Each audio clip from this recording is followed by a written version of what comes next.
Hey, what's going on guys? It's LBR Australia and I'm coming today with you for my Naucht Untoten gameplay. Well, it's not really going to be a gameplay, it's going to be in a number of steps. However, this is going to be a step-by-step guide for each of the maps, how to activate their songs and virtually everything you need to know about their maps. If I miss something, please leave it in the comments section. So, Naucht Untoten, Night of the Undead, if you know how to speak German or whatever that is. I'm pretty sure it's German, because it's Nazi zombies. Haha, that's an obvious fact. Anyway, so for round one, what you want to do is you want to let all the zombies come through their barriers. Just let them absolutely tear them down, and you want them to come in. And while waiting for that, I'm going to describe a few things. If you've never ever played this before, there is a door which you can open up here on the stairs for 1,000 points. Okay, yeah, pretty simple. And this over here will be involved in my strategy. This is known as the help door.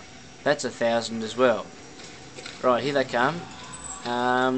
This is the Car 98. That's only 200. That's sort of like your equivalent of the Olympia, except it's a sniper rifle, and all of the World at War maps have sniper rifles instead of shotguns. This is your M1 carbine. This is the equivalent of an M14, so it's rapid firing. So yeah, just let them come in, and that's what you got to do for round one, because when they come in, you don't want, for the first round, you want to go 1, 2, 3, 4 in their chest. Simmel, knife. So what you're going to do there is you're going to net yourself 170 points per kill that you do correctly like that. You just got to do that for all of them.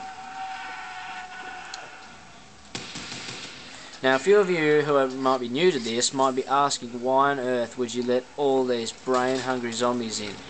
Well, what you want to do is, because they're a one-knife kill... Oh, I fired 5 then, but anyway, because they're a one-knife kill, they're really easy to maintain in the first round, and you can try and get max ammo drops, because when they're behind the barrier you can't get drops, because they die and you can't get out there, unless you're a stingy hacker. So yeah, this time I got no drops, but for you guys who might be following along, then you probably would get some drops. Now, I want you to know that there is a cap. For the first round it's 40 points per barrier, second one is like 80, and then 160, and like virtually doubles.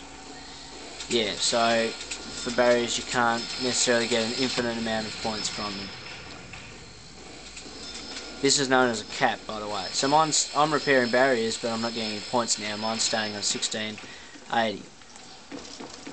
But yeah, so for round 2 to 4, what you want to do is just stay in the starting area. The starting area, if you're playing with people online, is this area here. Just this big, long, open room, which you start in, obviously.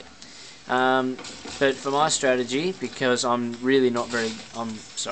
bit of a blab there. But I always buy the Car 98, just to have some fun with headshots. But for the second round, I try not to let all of them in, because this is where zombies will start to move a little bit quicker.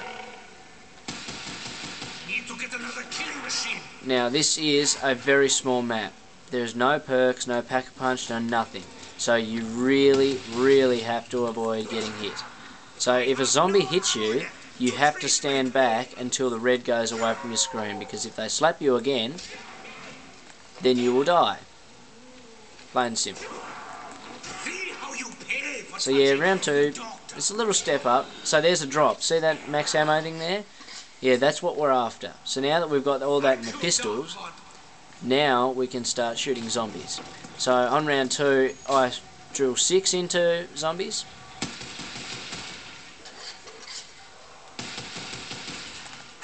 Then follow up with a knife.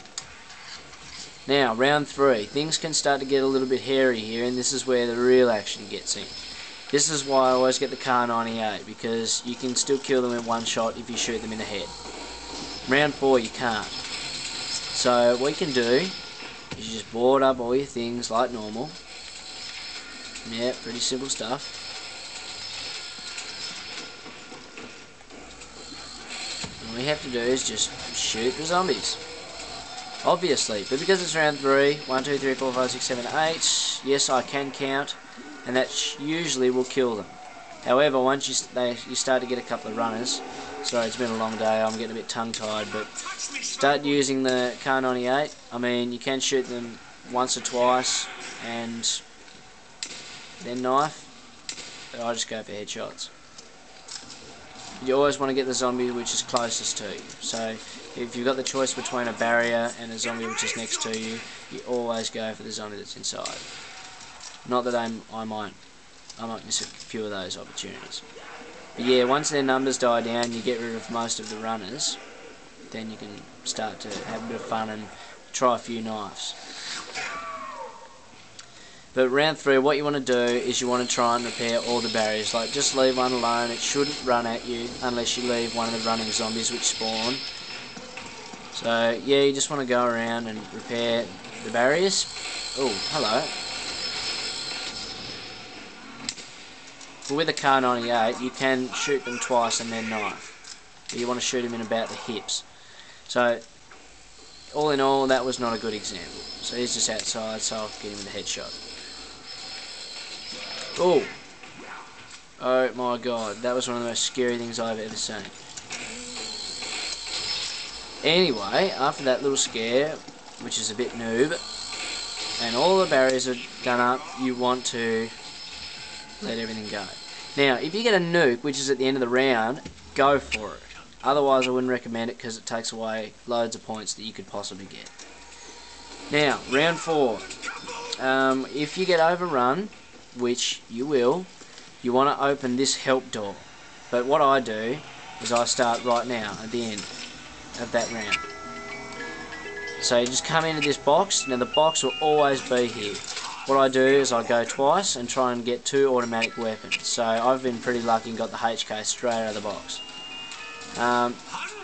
By the way, the HS-10, yes, it is a terrible, terrible weapon in the long term, but it is good early rounds.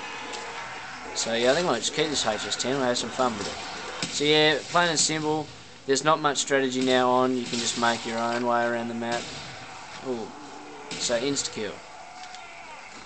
So yeah, the HK will absolutely hammer zombies, as you can see. I just rocked about 10. But if you do get an insta-kill, have some fun, just practice your knifing.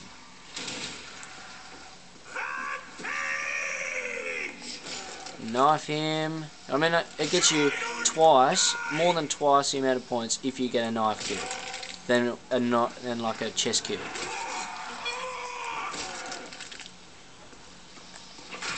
That's all you want to do. And this is starting to get a little bit close to the end of my strategy. I'll keep playing and then I'm going to show you what else. What you want to do is just sort of hang around these areas with your HK or your ray gun, whatever you get.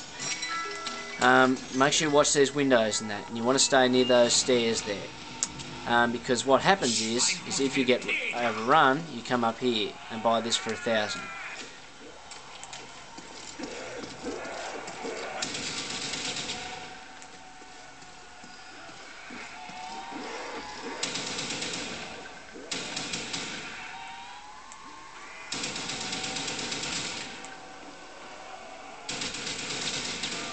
See, pretty easy. No real need to aim down the sight just yet.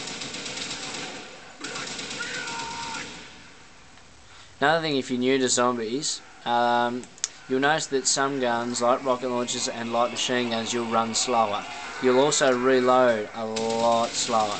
And without speed cola, you've really got to prepare for it.